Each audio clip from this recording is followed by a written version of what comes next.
Hey everybody, welcome to JLB Sports TV. I'm Justin Block, and today Liverpool defeated former Liverpool manager Roy Hodgson's side, West Brom, 2-0. Now the first Liverpool goal was a penalty that Charlie Adam calmly took.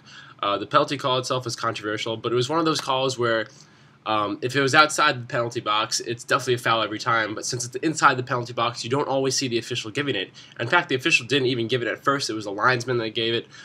Controversial call, but once again, if that's a foul, 100% of the time outside of the box, but once it's in the box, officials are usually hesitant to call that kind of foul. So I guess Liverpool got lucky in that sense. Converted penalty, 1-0, great. The second goal came on the foot of Andy Carroll. Luis Suarez took the ball out of the wing, one-touch pass, lifted right over the head of the defender.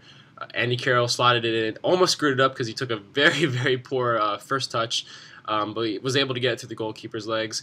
It was a pretty play, but not exactly the prettiest finish. So I think all in all, Liverpool have to be very happy with their 2 goals and the way that they performed today.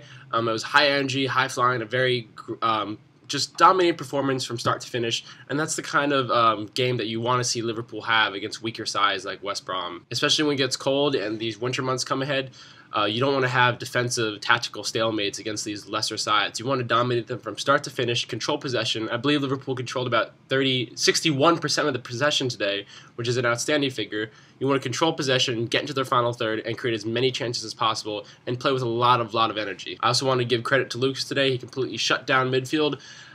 Those 4 entries in the final third that West Brom had just after halftime, which is just such a low number, is a true testament to Lucas and his work rate in midfield and how he just kind of dominates throughout midfield. It's really great to see him play at this high level. He's a true boss in midfield. And of course, the story of the game was Luis Suarez.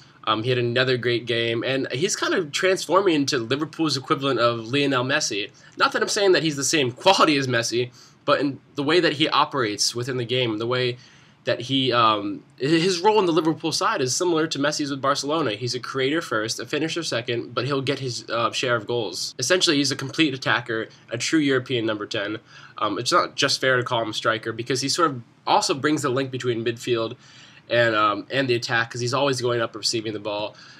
It's really just a joy to watch him play because he has the work rate of Dirk Kuyt, but he has the technical ability of a top-rate striker. Honestly, he's everything that you could possibly want in an attacking player. We've also learned something about Luis Suarez's mentality these past couple games.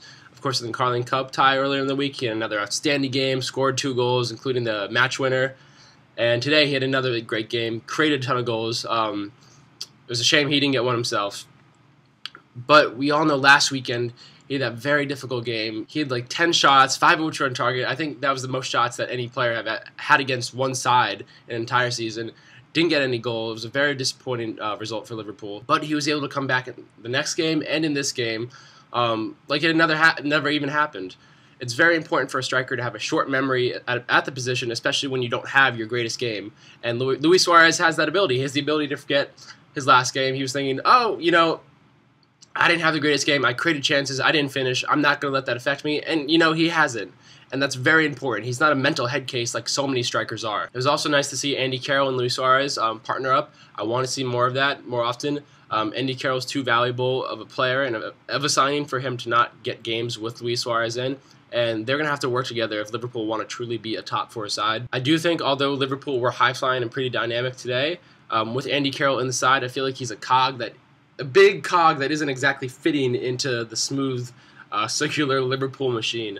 I do think that with Andy Carroll on the side, they're a little bit more sluggish, a little less dynamic, but it's no coincidence that when the 2 have played, they've scored 8 goals combined in 10 games. Overall, yeah, I do think that Liverpool aren't as good in attack with Andy Carroll, but I think Suarez works really well off them, and especially in these kinds of games against lesser sides, it's very important to have a big, rugged target man up front. But do I think that Andy Carroll would probably play against a top 6 side or, you know, the Manchester Uniteds, Chelsea's, Tottenhams of the world? I don't think Daglish trusts them that much yet, and I don't think that the side would be better with him against those kinds of top-quality teams. So that's all for today with JLB Sports TV. I'm Justin Block. It was a great Liverpool victory today. YNWA, everybody. And just give me your general thoughts on the game. That's all I have to say. Great mood. Oh, and one more thing. Look out my window. Oh my goodness, it is snowing in New York City. First snow, and it's not even November yet. Should be a cold winter. YNWA, guys.